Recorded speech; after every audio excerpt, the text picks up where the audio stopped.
ಜೂನದ್ದು ಅಂದರೆ ಮೇ ತಿಂಗಳದ್ದು ನಾವು ಮಾಡಬೇಕು. ಪ್ರತಿ ತಿಂಗಳು ಫೈನಾನ್ಸ್ ಡಿಪಾರ್ಟ್ಮೆಂಟಿಂದ ಮುಂಚೆ ಒಂದೆರಡು ತಿಂಗಳು ಹೆಚ್ಚು ಕಡಿಮೆ ಆಯಿತಿಲ್ಲ ಅಂತ ರೆಗ್ಯುಲರ್ ಆಗಿ ಫೈನಾನ್ಸ್ ಡಿಪಾರ್ಟ್ಮೆಂಟಿಂದ ನಮ್ಮ ಇಲಾಖೆಗೆ ಹಣ ಬಿಡುಗಡೆ ಆಗ್ತಾ ಇದೆ. ನಮಗೂ ಎಲ್ಲರಿಗೂ ಗೊತ್ತಿದೆ. ಈಗ ಡೈರೆಕ್ಟಾಗಿ ನಮ್ಮ ಇಲಾಖೆಯಿಂದ ಬೆನಿಫಿಷರಿಗೆ ಹೋಗ್ತಾ ಇದೆ. ಈಗ ಒಂಚೂರು ತಾಲೂಕ್ ಪಂಚಾಯತ್ ಜಿಲ್ಲಾ ಪಂಚಾಯತಿ ಸ್ವಲ್ಪ ಸುತ್ತಾಡ್ಕೊಂಡು ಬರಬೇಕಾಗುತ್ತೆ ತಮಗೆಲ್ಲ. ಸೊ ಅದಕ್ಕೆ 1 ವೀಕ್ 2 ವೀಕ್ ಡಿಲೇ ಆಗಿರ್ಬೋದು ಅಷ್ಟೇ. ಬಟ್ ರೆಗ್ಯುಲರ್ ಆಗಿ ಗೃಹಲಕ್ಷ್ಮಿ ಅಕೌಂಟ್ಗೆ ಫೈನಾನ್ಸ್ ಡಿಪಾರ್ಟ್ಮೆಂಟ್ ಗಿಫ್ಟ್ ಕೊಡ್ತಾ ಇದೆ. ಮುಖ್ಯಮಂತ್ರಿ ಅವರಿಗೆ ಅದ್ರ ಬಗ್ಗೆ ಕಾಳಜಿ ಇದೆ. ಸೊ ಯಾವುದೇ ಕಂತನ್ನು ತಡೆಯೋದು ನೀವು ಕಾಳಜಿ ಇದೆ ಅಂತ ಹೇಳ್ತಾರೆ. ಸ್ಕೀಮ್ ತಾಲೂಕ್ ಪಂಚಾಯತ್ ಜಿಲ್ಲಾ ಪಂಚಾಯತ್ ಸುತ್ತಾಗ್ತಾ ಇದೆ. 2 ಸ್ಕೀಮ್ ತಾನೇ ಅದು. ಅದ್ರ ಬಗ್ಗೆ ಮಾತಾಡ್ತೀನಿ ನಿಮಗೆ. ಯಾಕಂತಂದ್ರೆ ಇಂತಿಷ್ಟು ಖರ್ಚನ್ನ ನಾವು ಜಿಲ್ಲಾ ಪಂಚಾಯತಿ ಮುಖಾಂತರ ತಾಲೂಕ್ ಪಂಚಾಯತಿ ಮುಖಾಂತರ ಮಾಡಬೇಕು ಅಂತ ಹೇಳಿ ಸರ್ಕಾರದ ಕೇಂದ್ರ ಸರ್ಕಾರದ ಸುತ್ತೋಲೆ.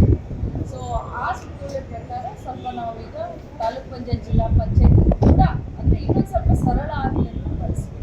ಈಗ ಎಷ್ಟು ಅಮೌಂಟ್ ಬಾಕಿದೆ ನೋಡಿ, ಎಷ್ಟು ಜನಕ್ಕೆ ಪರಿಷ್ಕರಣೆಯನ್ನು ಮಾಡಕೊಂಡು ಹೊರಟಿದ್ದೀರಾ? ಎಂತ ಪರಿಷ್ಕರಣೆ ಅಂದ್ರೆ ಫಲಾನುಭವಿಗಳ ಪರಿಷ್ಕರಣೆ ಯಾವುದೇ ಕಾರಣಕ್ಕೂ ಕೂಡ ಯಾವ ಫಲಾನುಭವಿಗಳ ಪರಿಷ್ಕರಣೆ ಮಾಡೋದಿಲ್ಲ.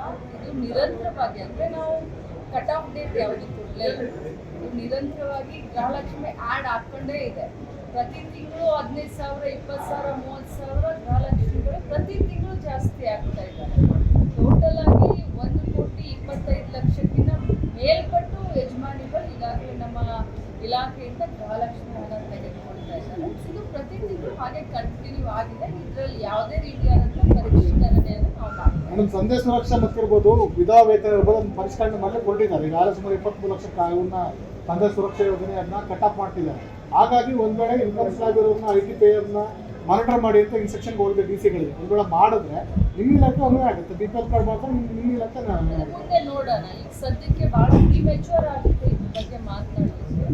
ಅವ್ರು ಏನಾದರೂ ಸಂಧ್ಯಾ ಸುರಕ್ಷೆಯ ಮತ್ತೆ ಬೇರೆ ತಾವು ಹೇಳ್ತಾ ಇದ್ದಾರೆ, ಮೊದಲು ಅದೆಲ್ಲ ಆಗಲಿ, ಆಮೇಲೆ ಇದ್ರ ಬಗ್ಗೆ ಅದೆಲ್ಲ ಆಗಿ 1 ವರ್ಷ 1 ತಿಂಗಳಾಗಿದೆ ಮೇಡಮ್ ಆರ್ಡರ್ ಮಾಡಿ.